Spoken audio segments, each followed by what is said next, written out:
नमस्कार दोस्तों, खास मुलाकात के खास स्पेशल शो में आप सभी का स्वागत है। और जैसा कि आप जानते हैं कि हम हमारे शो में हमेशा किसी न किसी खास शख्सियत से मिलते हैं जिनके विचार आपके लिए, हमारे लिए, समाज के लिए कहीं ना कहीं प्रेरणादायक साबित होते हैं। और आज जिस समाज की मैं बात कर रहा हूँ, जहाँ अथाह बेरोजगारी होती है, टेंशन होती है, परेशानियाँ होती हैं, जहाँ आप और हम भी रहते हैं, और कोई ऐसा मददगार अगर हमारे साथ बैठा हो जो कहे कि आप चलो, मैं आपके साथ खड़ा हुआ हूँ, जो पग पग पे हमारा साथ दे। और सबसे बड़ी बात होती है मानसिक साथ की के साथ में धन वाले साथ की। धन का साथ मिलना बहुत ज़रूरी होता है आगे बढ़ने के लिए, कहीं ना कहीं वो मोटिवेट भी करता है हमें।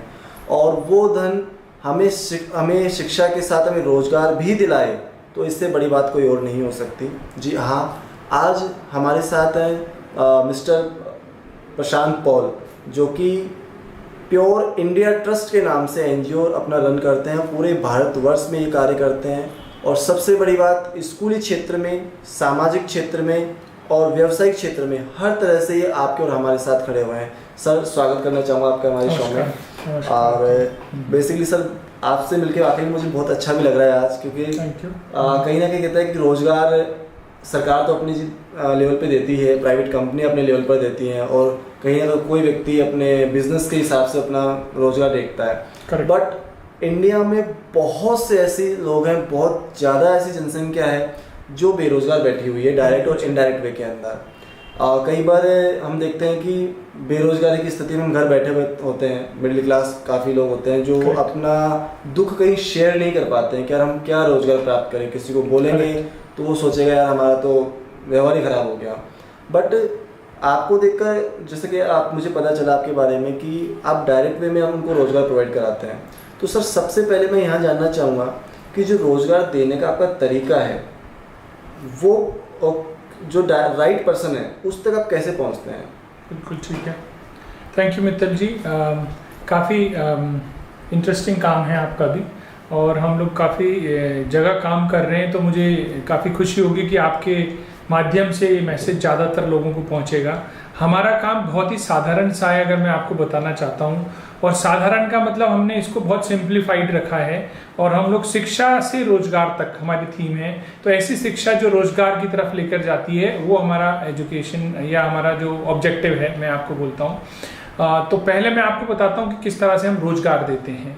तो जनरली हम क्या करते हैं, हमारी जो टीम है वो ऐसी बस्तियों में, ऐसे गांव में घूमती हैं जहां पर ऐसे लोग मिले जो स्किल्ड हैं, जो खुद कुछ काम करना चाहते हैं, लेकिन उनके पास कुछ 2-4-5 हज़ार रुपये नहीं होने की वजह से वो अपने आप को अपने पैर पर खड़ा नहीं कर सकते। और ऐसी ज़्यादातर महिलाओं की स्थिति ज़्यादा होती है। हमें बहुत सारे युवा भी ऐसे मिलते हैं। तो हमारा प्रयास रहता है कि उन युवाओं को सही रास्ता दिखाना और उनको उनकी पसंद का व्यवसाय शुरू करवाना उन्हीं के गाँव में। ये भी एक सबसे बड़ी बात। जनरली लोग शहर की तरफ लेके जाएंगे, आपको ट्रेनिंग दे दोगे कि भाई सारे लोगों को आपने इलेक्ट्रीशियन बना दिया, सारे लोगों को टेलरिंग का ट्रेनिंग दे दिया, विच इज़ नॉट पॉसिबल कि हर आदमी उसी क्षेत्र में सक्सेसफुल हो जाएगा। तो हम एक गांव में एक तरह का एक ही बिजनेस प्रमोट करते हैं, ये हमारा मॉडल है। अगर किसी आदमी ने बोला मुझे साइकिल पंचर की दुकान खोलनी है, तो उसका व्यवसाय शुरू करने के लिए हम 10 से 15 हज़ार रुपये की ग्रांट देते हैं। तो उसको व्यवसाय शुरू करने के लिए जो बेसिक छोटे छोटे आइटम की आवश्यकता होती है, हम वो कहीं से भी खरीद ले, हम डायरेक्ट दुकानदार को पेमेंट करते हैं और उसको सामान मिल जाता है। इस तरह से फिर उसका बिजनेस शुरुआत करते हैं, उसकी ब्रांडिंग करवाते हैं, उसके विजिटिंग कार्ड बनाते हैं, उसके लिए जो है उसकी वॉल पेंटिंग कराते हैं। मतलब उसके बिजनेस को प्रमोट करने के लिए और क्या क्या चीज़ें चाहिए वो सब हम करते हैं। ज़्यादातर मैं थोड़ा सा शॉर्ट में और बता दूँ, ज़्यादातर हम प्रयास करते हैं महिलाओं के लिए।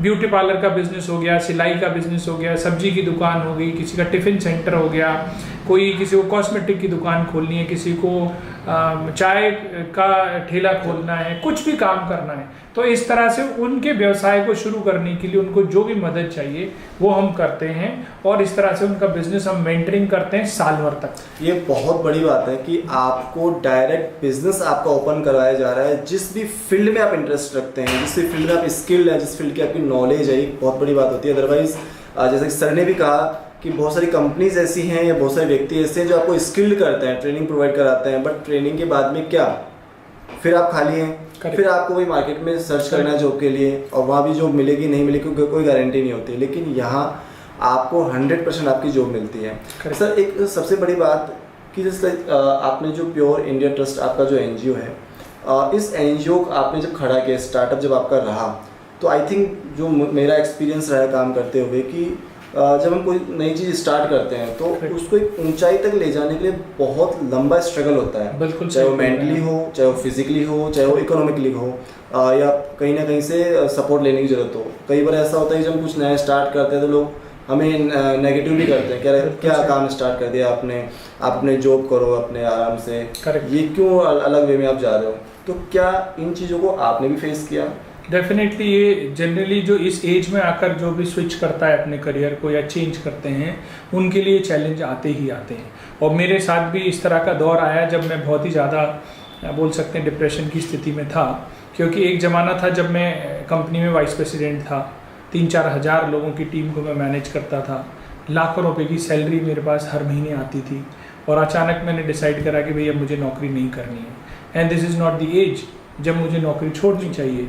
लोग जनरली रिटायर होते हैं तब समाज सेवा करने की कोशिश करते हैं, लेकिन मैंने सोचा कि अभी मेरे शरीर में ताकत है, मैं अगर जितना काम अभी कर सकता हूँ शायद मैं 50-60 साल होने के बाद ना कर पाऊँ। तो ये डिसीजन लेना बहुत मुश्किल था, लेकिन शायद मैंने जोश में ले लिया। आज की तारीख में होता तो शायद मुश्किल होता करना। तो वो जब हमने डिसीजन लिया तो बहुत सारी चीज़ें हमने सोची थी, और ये काम एक दिन में नहीं हुआ। 2013 में हमने एनजीओ बनाया, नौकरी मैंने 2017 में छोड़ी। इस दौरान मैंने पूरा ये विजुलाइज करने की कोशिश करी कि क्या क्या प्रॉब्लम आ सकती हैं। तो सबसे पहले मैंने डिसाइड करा कि कम से कम मेरे पास 2 साल अपने घर को रन करने के लिए पैसे होने चाहिए। तो उतनी सेविंग का इंतजाम मैंने किया। अपने आप को सफल बनाने के लिए एक बैकअप इनकम सोर्स हमने जनरेट करा। तो जैसे आप जो यहाँ पर बैठे हुए मेरे ऑफिस में, तो हमने इस बिल्डिंग को कमर्शियल बनाकर एक हॉस्टल बनाया है यहाँ। तो आज की तारीख में मेरी वाइफ जो हॉस्टल रन करती है उससे इतनी इनकम होती है कि अगले 10 साल भी मुझे अगर इनकम ना हो एनजीओ के काम से तो मुझे कोई प्रॉब्लम नहीं है। तो सबसे ज़रूरी चीज़ किसी भी व्यवसाय को शुरू करने के लिए, जब आप इस एज में, जब आपके पास जिम्मेदारियां ज़्यादा हैं, आपके पास बच्चे हैं, आपकी शादी हो चुकी है, आपके पास होम लोन है, कार लोन हो सकता है, तब आपको आपका बैकअप डिसाइड करना बहुत ज़रूरी है। लेकिन मैं आपको आपके माध्यम से एक चीज़ बताना चाहता हूँ यूथ के लिए जो नई उम्र में, और आजकल मैं बहुत खुश हूँ कि नई युवा इस तरह का काम काफ़ी कर रहे हैं। अगर आपको वाकई कुछ बड़ा करना है, बड़े सपने हैं, तो आप अपनी यंग एज में ये काम शुरू करें जब आपके पास जिम्मेदारियाँ कम हैं। आप बहुत सारा काम, आपके माँ बाप आपको सपोर्ट करते हैं तो आगे बढ़ सकते हैं। तो ये चीज़ मैं बताना चाहता हूँ कि ये दौर सबके ज़िंदगी में आता है, और इस दौर से निकलना सब लोगों के लिए मुश्किल होता है। इसलिए मैं बताता हूँ 95% स्टार्टअप्स फेल हो जाते हैं, केवल 5% स्टार्टअप ही सक्सेसफुल होते हैं। आई एम लकी कि हम उनमें से हैं 5%। सर यहाँ एक बहुत बड़ी बात आपने बताई कि जैसे कोई भी वर्क हम स्टार्ट कर रहे हैं तो 2 चीज़ें यहाँ पे आपने बताई कि एक तो अपने आप को मेंटली हमें प्रिपेयर करना है उस चीज़ के लिए, साथ के साथ बैकअप भी हमें रखना है। वो बैकअप आपका परिवार आपका हो सकता है, वो बैकअप आपका पैसा आपका हो सकता है, वो बैकअप आपका फ्रेंड सर्कल आपका हो सकता है जो आपको मोटिवेट करेगा उस कार्य को करने के लिए। और जैसे कि सर ने कहा कि हम बहुत जल्दी गिव अप कर जाते हैं, तो मोस्टली 95% बिजनेस, चाहे वो आपकी शॉप हो, चाहे बड़ा शोरूम हो, या कोई बड़ा कंपनी हो, या कोई भी प्रोडक्ट आप लॉन्च कर रहे हैं मार्केट में, वो फेल होते हैं सिर्फ इसी वजह से कि हम मेंटली प्रिपेयर नहीं होते, हम उस चीज़ को प्रॉपर मैनेजमेंट हमें उसका नहीं पता होता, एंड देन फाइनली हम सोचते हैं कि यार ये बिजनेस हमने रिश्तेदारों ने मना करा था और फिर भी हमने किया, और फाइनली हम वापस उसको गिव अप हो गए वहाँ से। फिर एक वापस अनचाहा प्रेशर हमारे ऊपर आता है, परिवार का, समाज का, कि देख लिया हमने पहले ही कहा था आपको करेक्ट कि मत करो ये काम, आप फेल हो गए।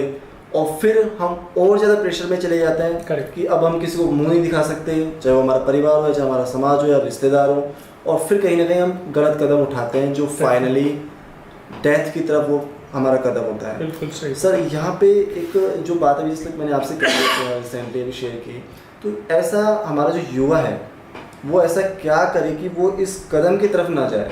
बिल्कुल सही। मैं आपको एक चीज़ बहुत समराइज वे में बताना चाहता हूँ, हम लोग इसके लिए काम भी करते हैं। अनएम्प्लॉयबिलिटी, रोजगार के लिए अयोग्य होना सबसे बड़ा अभिशाप है, बेरोजगार होने से भी ज़्यादा। तो हिंदुस्तान में बेरोजगार बहुत हैं, लेकिन बेरोजगार ज़्यादा होने का कारण है कि क्योंकि वो रोजगार के लायक ही नहीं है। तो इस पर हम लोग काम भी करते हैं। करियर मेंटरिंग हमारा एक दूसरा प्रोजेक्ट है जिसमें कभी हम आगे बात करेंगे जी। लेकिन यूथ को क्या करना चाहिए, सबसे पहले अपने आप को इस लायक बनाए कि उसके अंदर कोई ना कोई स्किल होना जरूरी है। चाहे आप अच्छे वक्ता हो सकते हैं, आप लिखने वाले हो सकते हैं, आप कंटेंट राइटर हो सकते हैं, जैसे आपका शौक जो है वीडियो और मीडिया से रिलेटेड है, आप इसका ये आपकी एक स्किल है। इसी तरह से कोई आदमी कुछ ना कुछ स्किल उसको गेन करना जरूरी है। मैं एक और चीज़ बताना चाहता हूँ, हमारे हिंदुस्तान में आज से आज़ादी से पहले अगर हम लोग देखें तो बहुत ज़्यादा बेरोजगारी कम थी, मतलब बहुत सारे लोगों के पास रोजगार था, लगभग सभी, क्योंकि हम एक किसी परिवार से आते हैं और उस परिवार में कोई ना कोई रोजगार, अगर आप सुनार के परिवार से हैं तो आपके पास गोल्ड का काम है, आप मोची के परिवार से हैं, आप ठठेरे जो बर्तन बनाने का काम करते हैं उनका अलग व्यवसाय, जैसे अग्रवाल है उनका बिजनेस करने का काम है, पंडितों का काम जो है पूजा पाठ से रिलेटेड, मतलब बहुत सारी चीज़ें जो शिक्षा देने से, तो हम कहीं ना कहीं वो सब चीज़ों को छोड़ चुके हैं जो हमारे परिवार की वैल्यूज़ हैं। तो हाँ, अगर मौका मिले, मैं ऐसा चाहता हूँ, और कई मेरे पास ऐसे बिजनेसेस भी हैं। मैं गुजरात से कूल मिट्टी नाम से एक इनिशिएटिव है, अगर आप देखेंगे आज वो मल्टी मिलियनियर बिजनेस है उनका, वो कुम्हार के बेटे हैं और उन्होंने कुम्हार के बिजनेस को इतना आगे बढ़ाया आज की तारीख में। आप सोचो, मिट्टी के बना हुआ कुकर, मिट्टी के बना हुआ फ्रिज, मिट्टी का बना हुआ तवा, ये सारी चीज़ें आपको उनके बिजनेस से मिलेंगी और इतना अच्छा चलता है। तो हमें कहीं ना कहीं हमें एक तो स्किल गेन करनी चाहिए यूथ को, कोई ना कोई स्किल, और इसके लिए हमें अर्ली एज से ही ध्यान में रखना चाहिए। आज का युवा जो है एक मोबाइल के चक्कर में यूट्यूब पर कुछ भी देखना और कुछ गलत संगत में पड़ जाना, ड्रग्स लेना और स्मोकिंग करना, ड्रिंक करना, ये सारी चीज़ें ऐसी हैं जो उनको गलत रास्ते पर ले जाती हैं और कहीं ना कहीं वो बेरोजगार होता है और डिप्रेशन में आता है और आत्महत्या भी करने की कोशिश करते हैं। तो ये सारी चीज़ें जो है बहुत बड़ी बात आपने बताई सर यहाँ पे। लेकिन एक बात जो जैसे आपने कहा कि ड्रग्स लेने लग जाता है या गलत संगत में चला जाता है, तो क्या ये समय जो आज दौर युवा का है, युवा पहले भी थे, उस समय हमारे परिवार में पूरा संयुक्त परिवार हुआ करता था और आज कहीं ना कहीं एकाकी परिवार अपना हो गया है।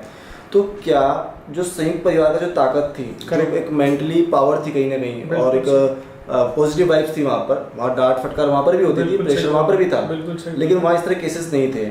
तो आज क्या उस दौर को, उस सनातन संस्कृति को, उस हमारे संयुक्त परिवार को लाने की वापस जरूरत है? डेफिनेटली वो तो बहुत ज़रूरी है और इसी की वजह से बहुत सारे चैलेंजेस हुए हैं। अगर आप अभी हम कल ही बात कर रहे थे हमारी टीम के साथ, जब हम लोग छोटे थे तो घर में सब चाचा ताऊ और सबके साथ हम रहते थे। किसी को भी बच्चा गलत काम करते हुए दिख गया तो तुरंत वो डांट देते, तुरंत कंट्रोल करते थे। आज की तारीख में अगर आपका बच्चा कुछ कर रहा है और आपके चाचा, मतलब उस बच्चे के चाचा ने भी अगर कुछ बोल दिया तो माँ बाप उसके अगेंस्ट खड़े हो जाते हैं। टीचर ने अगर कुछ बच्चे को बोल दिया तो आप देख रहे हो क्या क्या होता है। टीचर के खिलाफ पूरा गांव खड़ा हो जाता है, समाज खड़ा हो जाता है। एक जमाना था जब टीचर बच्चे को मतलब अपना समझ के उसको आगे बढ़ाता था। तो जो संयुक्त परिवार है, हमारी जो पहले की जो वैल्यूज़ हैं, सनातन धर्म से जुड़ी हुई जो चीज़ें हैं, वो हमारे परिवार को स्ट्रांग बनाती है, हमें भी मेंटली स्ट्रांग बनाती है और हमें आत्मनिर्भर भी बनाती है। मैं आपको ये बताना चाहता हूँ। तो इसलिए उन वैल्यूज़ को तो हमें डेफिनेटली बढ़ाना चाहिए जो आप बात कर रहे हैं। ये वाकई में बहुत ज़रूरी है आज के दौर में। और रही बात आपके बिजनेस की, आपके अनएम्प्लॉयमेंट की, तो उसके लिए बहुत सारी संस्थाएं बैठी हैं। प्योर इंडिया ट्रस्ट भी बैठा हुआ आपके लिए, आपको रोजगार देने के लिए और आपको आगे बढ़ाने के लिए। तो हर तरह के प्रेशर और डिप्रेशन को आप रिलीज़ करें, चाहे आप नया बिजनेस स्टार्टअप कर रहे हैं या किसी बिजनेस में आपने लॉस लिया हुआ है, तो उसके लिए भी आपको ट्रेन करने के लिए यहाँ हम लोग बैठे हुए हैं। एक सेकंड आपको एक चीज़ और बात बता देता हूँ लास्ट में। प्योर इंडिया ट्रस्ट तो एक संस्था है। प्योर इंडिया ट्रस्ट जैसी बहुत सारी संस्थाएं हैं जो आपको ट्रेनिंग देने के लिए, आपको सफल बनाने के लिए बैठी हुई, लेकिन आप उनके पास नहीं जा रहे हैं। मैं एग्जांपल दे देता हूँ, ICICI एकेडमी जयपुर में ही है। हाँ, बिल्कुल। हिंदुस्तान के में कई जगह है। अंबुजा एकेडमी, AU एकेडमी, उसके बाद में आपका भिवाड़ी अलवर में हमारे पास सेंट गोविंद कंपनी का 4 ईयर इंजीनियरिंग प्रोग्राम है जो आप पढ़ने के लिए आपको पैसे भी देते हैं। कई कंपनियां ऐसी हैं जो आपको ट्रेनिंग भी दे रही हैं, आपको रोजगार भी दे रही हैं और आपको सफल बना रही हैं। और आप वहां से जब काम करके निकलते हैं, आप लाखों रुपए की सैलरी अपनी ज़िंदगी में प्राप्त कर सकते हैं। तो इसलिए अपॉर्चुनिटीज़ आज की तारीख में बहुत हैं। बहुत सारे लोग आपकी मदद करना चाहते हैं। ज़रूरी है आप खुद आपकी मदद करना चाहते हैं कि ये बहुत बड़ी बात है कि आप खुद अपनी मदद करेंगे तो डेफिनेटली आपको आपकी मंजिल भी मिलेगी और आप हमेशा अपनी लाइफ में आगे बढ़ेंगे, अपने परिवार का, अपने समाज का और अपने देश का नाम भी रोशन करेंगे। सर, आपने बहुत सारी अच्छी अच्छी जानकारी मेरे दर्शकों को बताई, इसके लिए बहुत बहुत धन्यवाद आपका और आप हमारे शो में आए। नमस्कार, थैंक यू। जय हिंद, जय भारत। जय हिंद, जय भारत। थैंक यू, नमस्कार।